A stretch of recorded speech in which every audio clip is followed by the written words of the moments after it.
there's probably chocolate on my face. Are you zooming in on the chocolate on my face? I'll zoom out.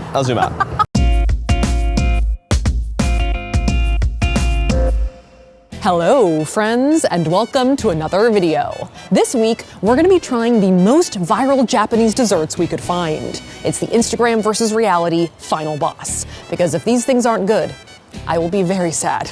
Now recently, I've noticed a serious renaissance of viral aesthetic dessert content all over my feeds, on Instagram of course, but also TikTok, and yes, let's acknowledge YouTube Shorts' existence as well, all over my YouTube Shorts tab. And though I think viral desserts have always been popular on the internet, now that virtually every platform is a short-form video platform, these things are everywhere. I think it just resonates with some natural human instinct, like, hey, that's really pretty, now let me put it in my mouth. And though there are other strong contenders out there, NYC, Vegas, France, Korea, it does seem that Japan has emerged as the king of viral aesthetic dessert content. From floating mochi sculptures to jelly flower water droplets, showers of green noodles, edible crocheted pillows, two-dimensional cakes, and gravity-defying soft serve, I do want to put them in my mouth. But I have noticed that a lot of these videos, however visually mesmerizing, do tend to finish before they tell us what these things actually taste like. I mean,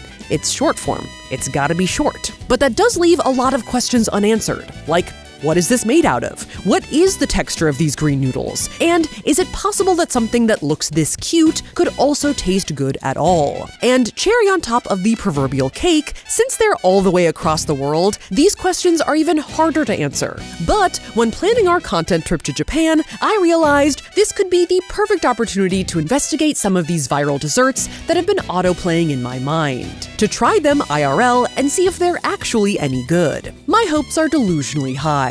Also, because there are so many viral Japanese desserts out there, we did have to narrow down our list a lot, so if you want to see a part 2, let us know in the comments below. Now, when you're wandering around the streets of Kyoto looking for your 5th viral dessert of the day, you're probably gonna want some data, because heaven forbid something comes between you and your flour ice cream that you traveled 7,000 miles to get. In which case, you might want to check out the sponsor of today's video, Saily, brought to you by the same people who made NordVPN. Now, as some of you guys might know, I'm a big fan of Saily, which is an eSIM provider that lets you easily purchase data plans whenever you travel internationally. And as we have traveled to a variety of different places on this channel, I can tell you that there's really no better feeling than arriving to a new place, being able to turn on your phone, and knowing that you immediately have data. No longer do you have to wait at the airport to buy a SIM card or pay expensive roaming fees from your domestic phone plan. Saily's got your back in over 200 destinations around the world. And new to the party is Saily Ultra, which is weirdly awesome. For a monthly fee, not only do you get access to an unlimited global data plan, you also get access to NordVPN, NordPass, and NordLocker to keep your internet activity and information safe and secure while traveling. And you also get real-life perks while traveling, like priority access at check-in and airport security, and access to select airport lounges. This is actually crazy. I need to go to the airport right now and go somewhere to try this out. So don't let your viral dessert dreams be memes. Get an eSIM with Saily. And you can get $3 off your next Saily data plan, including Saily Ultra, by using the code Safiya3 at checkout on the Saily app or at saily.com/Safiya3. And with that, let's eat. And though our quest is gonna take us all over the country actually, our first stop is gonna be in Tokyo to get some viral matcha noodles in the Asakusa neighborhood, which is kind of like a touristy historic district framed by the large Sensoji temple. There's an outdoor market and lots of street vendors selling other tasty looking desserts that could be upcoming viral sensations nearby. Now, I've seen a bunch of videos about these viral matcha noodles. The dish itself seems to be a kind of ice cream cone on top of which they dispense a waterfall of stretchy looking green noodles. And besides raising a few questions, namely, what are they? They are super eye-catching and I've always wanted to try them. Now, the place that sells them is called Chacha Futatsume, which is a cozy little storefront down a quiet side street. And though at this point there are a few other places that make this dessert, I think this is the shop that invented this dish back in 2022. The noodling process itself is pretty quick. They have the cones pre-constructed in the back, and then they come out to squeeze the noodles live in front of you. I'm sure they know this is the money shot that everyone wants to see. Whoa. And then they dollop on a little bit of edible gold at the end. fancy. Dude, it went super fast. Yes, I think I got the shot. Okay. Did you? I don't know. We'll do it again. The cone does look just like the videos in person, but based on a diagram inside the store, there does seem to be multiple layers of other stuff underneath the ice cream and noodles that we didn't previously know about. A lot. I might have to eat through the noodles to get there. Okay. Cheers. Do I just go? Go right for the gold, baby. Okay. I guess the only way to eat a matcha noodle ice cream is one bite at a time. Now, first impressions. It's not cold. It's very pasty. These noodles aren't like Lady and the Tramp spaghetti noodles that you can pull and stretch. My teeth, when they chomped the noodles, turned them back into paste. You can see there's a block of paste. Oh, yeah? Oh, interesting. Currently facing me. It's like Play-Doh noodles. They turned back into dough. And I definitely got a strong matcha flavor, but it also tastes a bit starchy. It kind of tastes like a pile of red bean, sort of. But it turns out that the noodles are actually made out of Mont Blanc, which is a traditionally French dessert made out of sweetened chestnut puree. So it's like earthy squared. I feel like I have to keep excavating this spot because this is my only entrance. This is your directive. This is my entrance in. Now, I knew there was some ice cream underneath all of this, but it did take me a second to get through the mountain. Okay, I have hit ice cream. Can you smile for me? No, Okay. I thought you had green teeth. I definitely do. I can see them in the background, yeah. How dare you? Once I got there though, the vanilla soft serve like intermingles well with the earthiness It tastes pretty good, actually. and adds like a cold, sweet, and wet vibe. Party in the front, bald in the back. But I knew we had to keep digging to find all that stuff from the diagram. Oh, I think I found something. Yeah. Maybe it's chocolate. So I enlisted Tyler to help clear the way. Can you mow this lawn? Yeah, bring it on. Can you munch this rug for me? And he basically vacuumed up the rest of the noodles. Oh my God. Oh, Oh yeah, it repastifies really fast, doesn't it? That's good. And also most of the ice cream. oh, goodbye. They just left. Note, we did get a second cone for excavation purposes, so if you see footage of a cone that still has hair, that's why. Now, after a dollop of what turned out to be red bean paste, the rest of the cone was basically a bunch of squares of sponge cake, some of which were soaked in matcha syrup, some of which were plain, and some of which... It was lemon. It was lemon flavored sponge cake. Unfortunately, at this point, the cone was kind of dry. There's no ice cream left. Suddenly the ice cream is gone. Yeah, it's a cone with cake in it. Now it is a cone full of sponge cake. So I decided to take a page out of Tyler's book and just shove the whole thing in my mouth. Hand, shovel. Well done, woman. Well done. And then, at the very bottom of the cone, I saw this. I think it's just a little bit of matcha paste at the end for a little, finale. Now, I would say this dessert was mysterious to start and then surprising throughout. Like, I didn't really know there was going to be all this different stuff under there. Underneath its clothes, there's an endless story. Poetry from Shakira that applies to this. It applies heavily to this dessert. From a couple other reviews we've now found that talk about the taste, the general criticism is that it's kind of dry. I do kind of agree, but I think that could be easily fixed by having more ice cream throughout. Because although the pile of matcha is the showstopper, the ice cream is really what brings it all together. But not bad. Definitely not bad. Worth a try. Now, our next stop is over in the Ginza neighborhood, which is kind of like a fancy, expensive part of Tokyo, but the dessert that we're gonna get here is actually famously affordable. The viral 200 yen fried cream sandwiches from this shop, Age-san. And you can tell that this is a popular spot, because by the time we got there, there was already an hour-long line wrapped around the block. So we strapped in to wait it out. Here we are. At the end of the line. At the end of the world.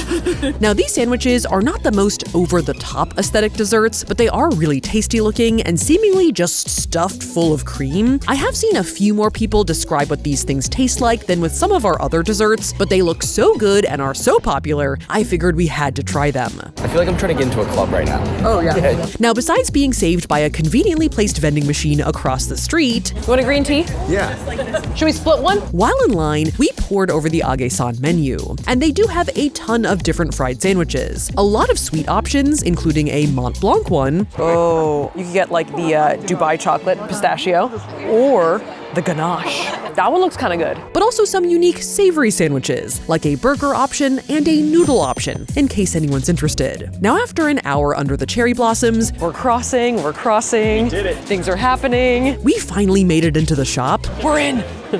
We're in, baby. And it's definitely a pretty cozy space in here, with a lot of staff members pumping out cream sandwiches from behind the counter. We ended up going with the classic cream sandwich and the chocolate ganache one, and it turns out that if you get a third sandwich, you get a box for free, so we also added the creme brulee to our order, which is apparently a fan favorite. And finally, haul in hand, Yes! Let's go! we headed over to the park nearby to find a stump to eat it on. I have my loot. You wanna see? Yes. Here's my box. Check out what I got in my box. Oh. And we're gonna start off with the classic cream. Now this is a pretty big sandwich for 200 yen, and it does look very inviting. It looks like a grilled cheese. Oh, yeah. But stuffed with whipped cream. Cheers. Oh, that's a crunch. I feel like it's hard to even register the taste because the texture is so prominent. The bread was almost like stovetop grilled cheese bread, like crunchy and warm and oily, and though the cream inside is plentiful, I would actually say it's not that sweet. Like there's not a lot of detectable sweetness to the whipped cream. which as we all know is pretty much the highest compliment I can give a dessert. I do like that the cream hasn't spurted straight into my face. I feel like that was a distinct possibility. It is sort of precariously perched right there, ready to blow. In fact, I would say the cream was weirdly stationary. Like it was airy and fluffy, but also solid and substantial. This is an investigative finger poke to show you guys how firm it is. Tyler got in on the action as well. This is definitely a grilled cheese. I know a grilled cheese when I feel one. And he also had high praise for its structural integrity. As a resident messy eater, I'm just trying to control for droppage, but that's not going anywhere. And so he happily shoved the whole thing into his mouth, Do you like it? How is it? How are you doing today? Amazing. much to the chagrin of the circling pigeons. Not the pigeons. Get the out of here.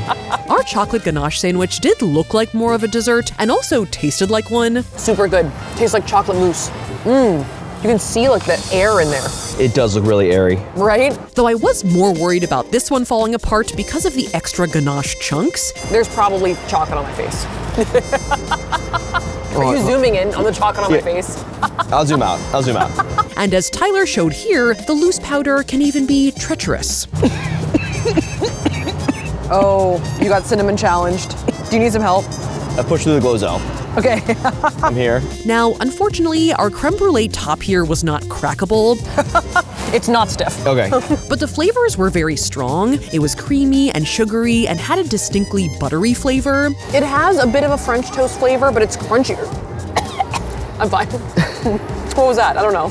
But it's crunchier than French toast. It was a lot sweeter and richer than the other two though, so although a lot of people really like this one, it was my least favorite of the three. Now all in all, this viral dessert is pretty straightforward. They look like really good cream sandwiches, and they are. I am very satisfied.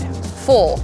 Taste buds are swimming. The biggest downfall of this place is obviously that they have a huge line, We were always gonna wait in it. Yes. But it is a long line, a full hour. Yeah. but in terms of whether or not I would come back again, probably. I mean, it was pretty worth it. Now, we promised that our dessert quest was gonna take us all over the country, so to make good on that promise, it's time for us to catch a bullet train from Tokyo to Osaka to pursue some more sweet treats on the road. We've never actually been to Osaka before, and though I definitely can't say we saw the whole thing on our whirlwind trip, we did get to see Osaka Castle and a cool river and this cool street food district called Dotonbori. But after an afternoon in Osaka, we did have to get some rest to prepare ourselves for the next day, which was going to be a veritable dessert marathon. And first thing, we headed to Masahiko Ozumi Paris right as they opened at 10 a.m. to grab ourselves a realistic crochet pillow pastry. Aha, here it is. The place where the pillows are.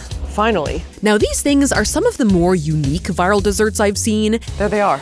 In all their crochet glory. as they look incredibly aesthetic and adorable, but they also look pretty realistically like knitted. Like, is that food? Or is it cushion? And since seeing them online, I've been figuratively dying to try them, especially because this is one of the items that's very hard to get a description of what they actually taste like. Now this shop is very cute inside, but kind of unassumingly looks like a normal nice pastry shop, and there are some normal nice looking pastries in here that are not crocheted, but when you approach their refrigerated case, you can immediately spot the knit. They have purses, they have little boots, they have little mittens. Some of which were accented with a detailed cable knit design. It's giving a Rory sweater from season 1 of Gilmore Girls. You know what I'm talking about.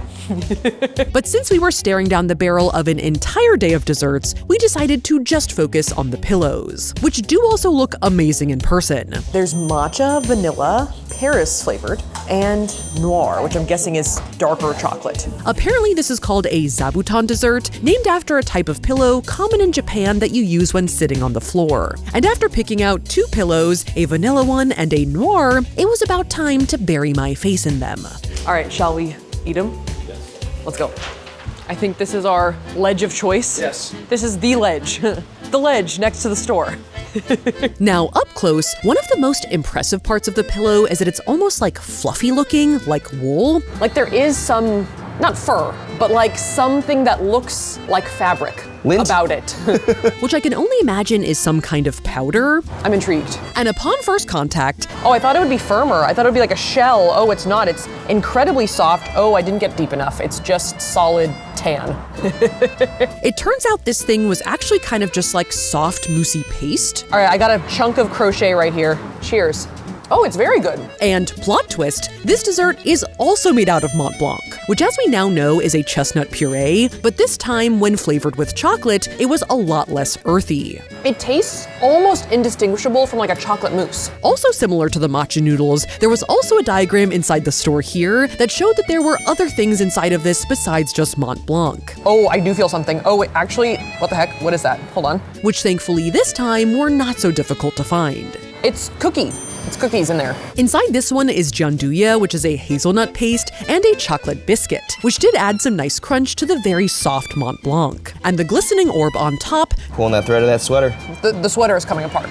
turned out to be a delicious pure chocolate mousse. This is actually super good. Why didn't anyone try it in their video? Why does no one talk? Why does no one say that it's good? It's suspicious. I was suspicious. Yeah. Now for our vanilla pillow, Cheers. I would say that the flavor was a little more chestnutty here. But it's got like kind of like a white chocolate, like good, rich taste. It's good. That's pretty good. And the treasure inside this one was more of a medium firm almond pound cake. It's a little bit less of like a crunch, but I like it equal, if not more.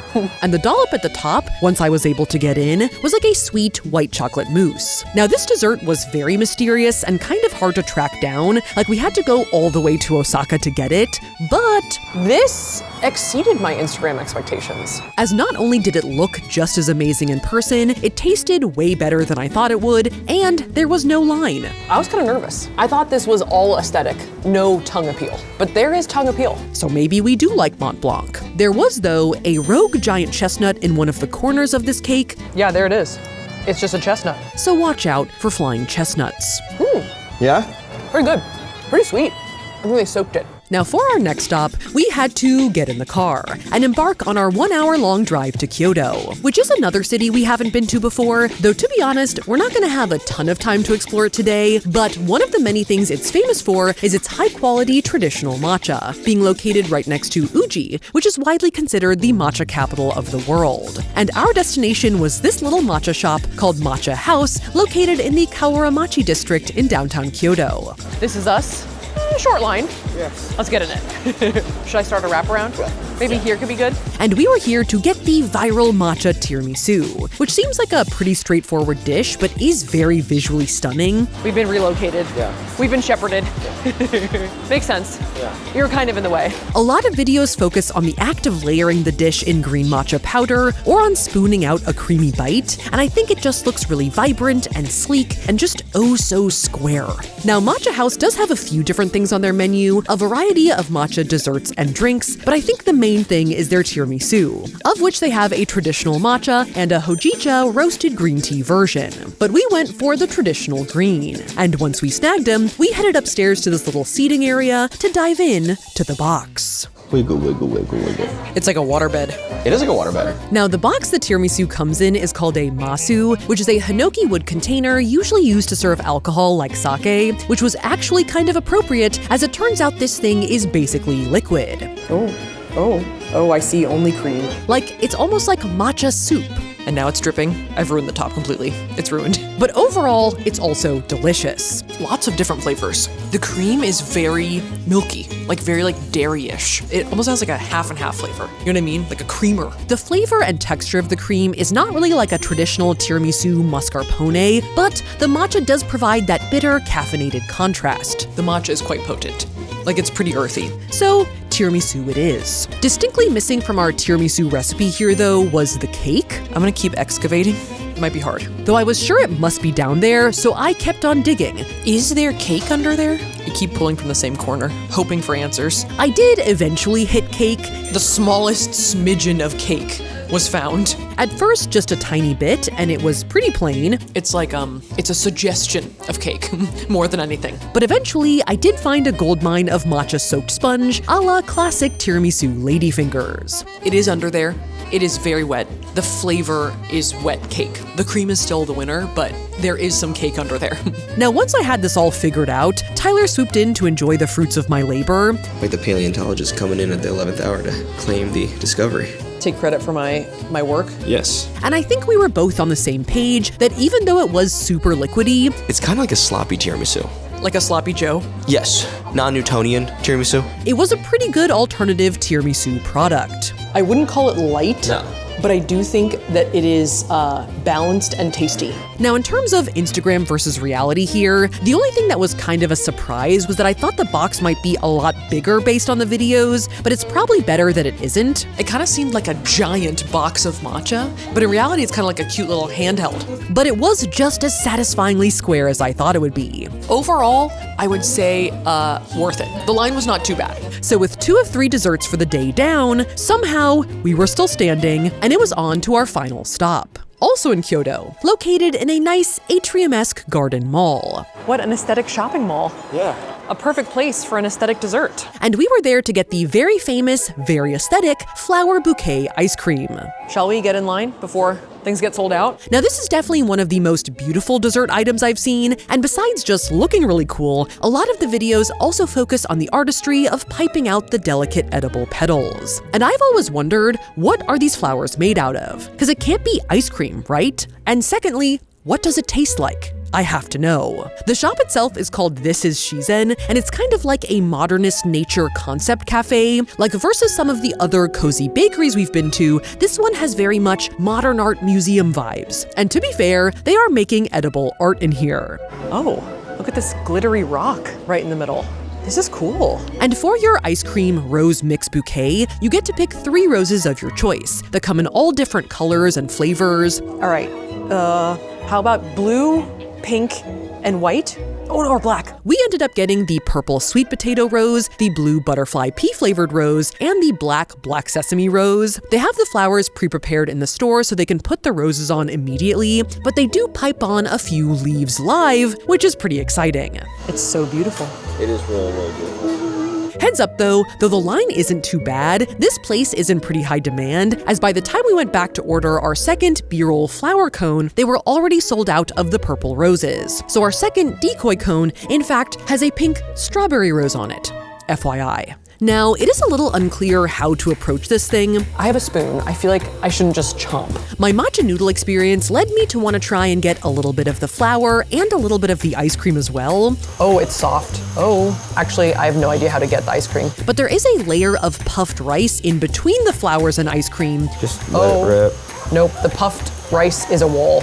It's an obstacle. which does make getting to the ice cream kind of hard. Okay, I got some puffed rice and no ice cream, but let's go for it. The roses themselves are actually made out of a sweet red bean paste, so they have like a starchy sweet flavor. The vibe is mostly bean.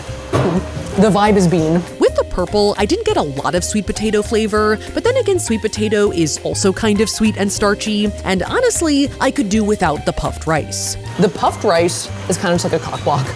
Like, it's just in the way. Now, after a quick location change for better lighting, We flipped to the other side of the log.